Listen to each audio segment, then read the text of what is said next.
Voici un support qui va soit vous permettre de consolider vos apprentissages au niveau de la division euclidienne d'un polynôme par un autre, soit de vous permettre de remédier à certaines petites difficultés. Donc ici, je veux vraiment que vous fassiez le parallèle entre ce qu'on sait déjà, ce que vous savez déjà depuis vos primaires, puisque vous savez tous réaliser un calcul écrit numérique par écrit. Et donc de bien voir qu'en fait la démarche, elle est complètement similaire. Et donc c'est en ça que si on ne s'en mêle pas les pinceaux, c'est quelque chose qui est super facile. Donc prenons l'exemple ici de la division de 314 par 3. Ce qu'on va tenter de faire, c'est de mettre par écrit vos automatismes. Et vos automatismes, en fait, ils comportent toujours deux étapes. Deux étapes que l'on va insérer dans cette zone de travail. Et ces deux étapes numériques seront identiques pour les polynômes. Ce seront les mêmes. Donc écoutez bien. Lorsqu'on fait cette division, on va d'abord aller pêcher évidemment la première valeur qui compose le nombre 814, le premier chiffre, à savoir 8. Ensuite, je vais évidemment le comparer avec 3. Mais je vais faire plus que le comparer parce qu'en réalité, la question qu'on se pose, et on l'a fait en classe mentalement, c'est quoi? C'est tout simplement de se dire combien de fois va aller 3 dans 8 de façon entière, au maximum. Et donc ici, dans ma zone de travail, étape 1, c'est de faire le rapport, d'écrire la division entre votre dividende et votre diviseur, mais uniquement des deux premières valeurs. Donc, on fait le rapport de 8 sur 3. Donc, 3 va au max combien dans 8? Il y va 2 fois. Ce 2 devient la première valeur de mon quotient, c'est-à-dire du résultat de cette division. Donc, je vais directement, évidemment, l'écrire à l'endroit où va se trouver mon quotient dans ma division par écrit. Mais ce n'est pas tout. Une fois que vous avez ça numériquement, qu'est-ce que vous faites en réalité? Eh bien, en réalité, ce 2 là en jaune que vous venez d'installer au niveau du quotient, vous allez devoir le multiplier par 3. Et donc ça, c'est l'étape 2. L'étape 2, c'est quoi? On multiplie ce qu'on vient d'identifier par le diviseur. Donc ici, étape 2, je multiplie ce 2 par 3, qui est le diviseur. J'obtiens donc 6. Ce 6, je vais devoir aller l'insérer au niveau de ma division par écrit. Oui, mais ce n'est pas le 6 positif que je vais insérer. Non, puisque je vais devoir le retirer, c'est le 6 négatif, c'est-à-dire que vous prenez l'opposé. Et donc, ce qu'on encode dans la division, c'est bien moins 6. Là, j'ai une verticalité numérique au niveau de mon calcul, et qu'est-ce que je perds? 8 moins 6, ce qui me donne 2. 2 étant mon reste potentiel numérique. Je descends ensuite la deuxième valeur de mon dividende qui est 1. Donc ce n'est plus 2 que j'ai comme reste potentiel, mais bien 21. Je retourne dans ma zone de travail. À nouveau, première étape, la question que je me pose, c'est combien de fois va aller 3 au maximum dans 21? Il y va 7 fois de façon exacte. Donc ce 7, je m'empresse d'aller le copier juste à côté du 2 parce que c'est la deuxième valeur qui va former mon quotient. J'en ai pas terminé. Étape numéro 2, je vais multiplier 7 par mon diviseur 3, ce qui va me donner 21. Mais attention, je vais devoir prendre son opposé pour ensuite l'insérer dans ma division par écrit. Là, il me reste 0. Mais j'en ai pas terminé avec ma division parce qu'il me reste la valeur 4 que je dois descendre. Et à nouveau, je retourne dans ma zone de travail. Combien de fois va aller 3 dans 4? Autrement dit, je divise 4 par 3. Au maximum, ce 3 y va une fois. Je m'empresse d'aller écrire ce 1 au niveau, évidemment, du résultat de cette division. Et donc, comme quotient, comme résultat de cette division, je trouve le nombre 271. J'en ai pas terminé, je retourne dans ma zone de travail parce qu'il y a-t-il un reste? Je multiplie 1 par 3, j'obtiens donc 3. Mais attention, c'est bien l'opposé que je vais indiquer dans mon calcul écrit. Me reste dès lors 1.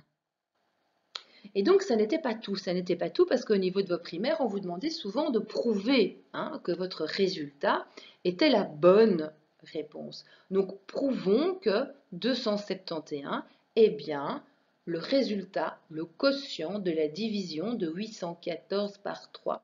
Il suffisait dès lors d'établir la preuve suivante, à savoir que le dividende, autrement dit 814, est égal à votre diviseur, autrement dit 3, multiplié par votre quotient, ce qu'on vient d'identifier, autrement dit 271, plus le reste, autrement dit 1.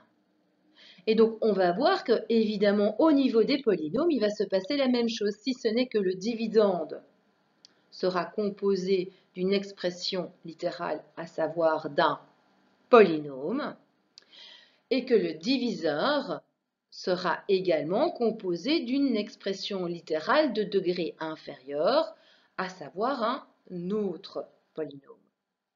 Et donc, le but sera d'identifier évidemment le quotient qui sera également sous forme polynomiale.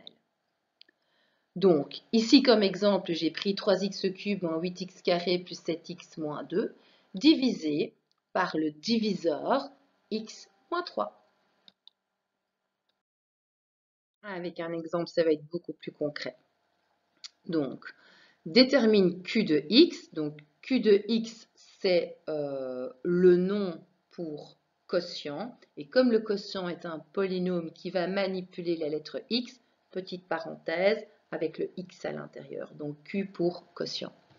Si tu sais que quoi? Si tu sais que le dividende, on se souvient, a de x, donc le dividende, a la forme 3x³ moins 8x² plus 7x moins 2, et que le diviseur d de x est égal à 3x moins 2. Donc, ce qu'on nous demande, c'est de diviser a de x par d de x et d'identifier ce que vaudra le quotient. Première chose que vous devez faire. Première des étapes, c'est une vérification, mais c'est une fouille approfondie. 3 choses. Vérifiez que vos deux polynômes, a de x et d de x, dividende et diviseur, soient complètement réduits, c'est-à-dire qu'il n'y a plus de calcul à devoir effectuer. Toutes les associations ont été faites, plus de réduction possible. Or, ici, c'est le cas. Vous observez bien que pour a de x, il n'y a plus de réduction possible. Et pour le diviseur 3x moins 2, il n'y a plus de calcul à opérer non plus. Deuxième étape, c'est de voir si ces deux expressions sont ordonnées.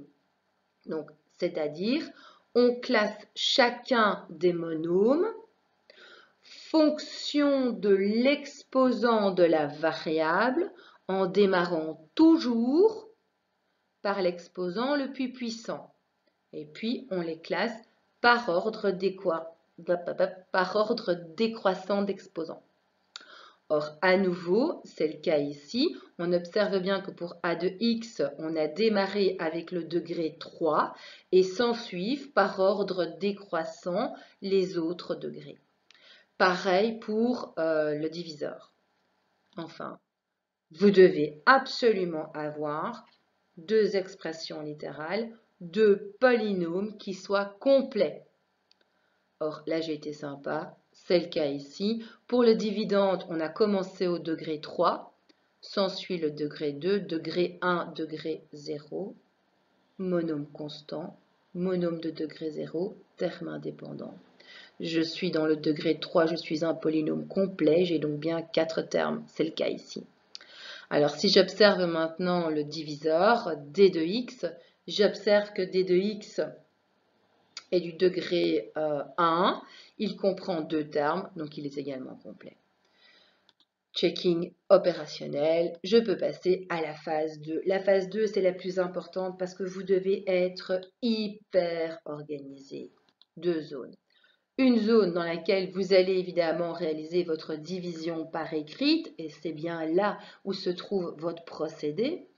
Et donc tout simplement, comme dans le numérique, on insère d'abord le dividende suivi du diviseur.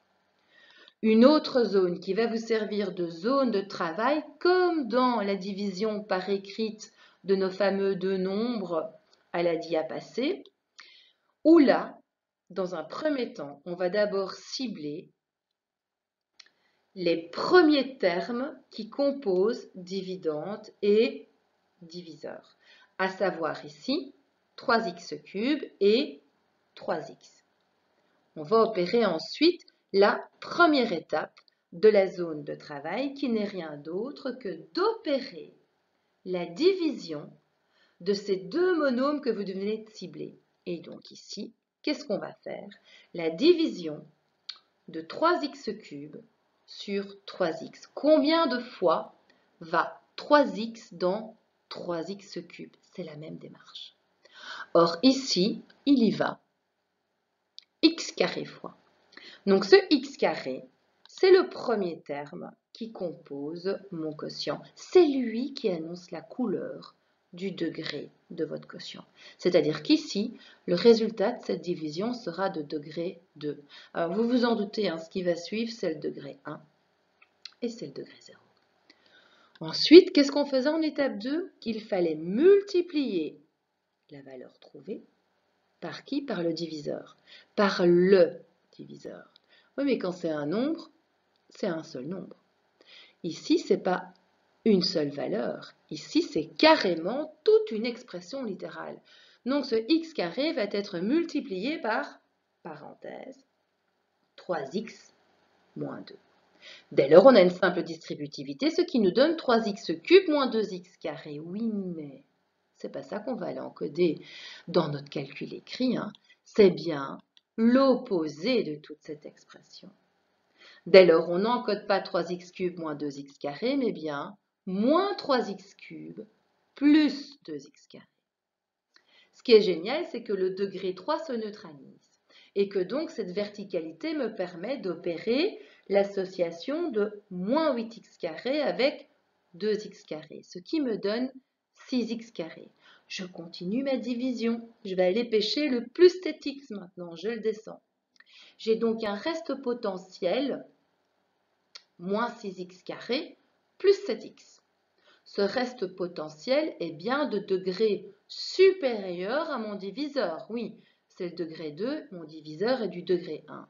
Je peux donc à nouveau opérer mon étape 1 qui n'est rien d'autre que la division de moins 6x², toujours par le premier terme de mon diviseur, à savoir 3x, ce qui me donne moins 2x. Ce moins 2x, je m'empresse d'aller le coller tout de suite derrière le x². Donc je sais que mon quotient se compose déjà de deux termes. Étape numéro 2, je vais multiplier moins 2x par l'entièreté de mon diviseur, à savoir ici, comme résultat, moins 6x² plus 4x. Oui, mais attention, c'est pas ça que je vais l'encoder, c'est l'opposé de toute cette expression, à savoir 6x² moins 4x. Dès lors, les carrés se neutralisent, j'ai cette fameuse verticalité au niveau de mon calcul algébrique qui me permet l'association de 7x avec moins 4x, ce qui me donne 3x. Je descends évidemment le terme indépendant de mon dividende qui est moins 2. Là, j'ai un binôme qui se compose de 3x suivi de moins 2. Je check quand même les degrés au niveau de ce reste potentiel et de mon diviseur. Ils sont égaux. Je suis dans du degré 1. Ça veut dire que feu vert, je peux continuer. Tant que mon reste n'est pas inférieur à mon diviseur, je continue. Donc, à nouveau, je reprends le premier terme de mon reste potentiel et je le divise par le premier terme de mon diviseur. Ici, ça me donne 1. Je m'empresse d'aller insérer la dernière valeur pour mon quotient, à savoir plus 1. Reste maintenant à multiplier 1 par l'entièreté du diviseur, à savoir 3x moins 2, ce qui me donne 3x moins 2, mais ce n'est pas lui que j'encode, c'est l'opposé de toute cette expression, à savoir moins 3x plus 2, ce qui me donne comme reste 0. C'est-à-dire qu'ici, on vient de réaliser une division exacte. Il n'y a pas de reste. Alors, bien sûr, dernière étape, c'est écrire la formule de la division euclidienne, ce qui revient en fait à réécrire la preuve que votre quotient est bien la bonne réponse à la division opérée entre le dividende et le diviseur. Donc, le dividende est ici, à savoir 3x³ moins 8x² plus 7x moins 2 est égal au diviseur, à savoir entre parenthèses 3x moins 2, qui va être multiplié par le quotient, autrement dit, entre parenthèses x² moins 2x plus 1, et bien sûr, plus le reste, et dans ce cas de figure, c'était 0. Et donc, si on veut remettre ça sous la forme des écritures conventionnelles avec évidemment les polynômes, donc dividende a de x est égal à quoi? Est égal à d de x, diviseur, fois q de x plus r de x.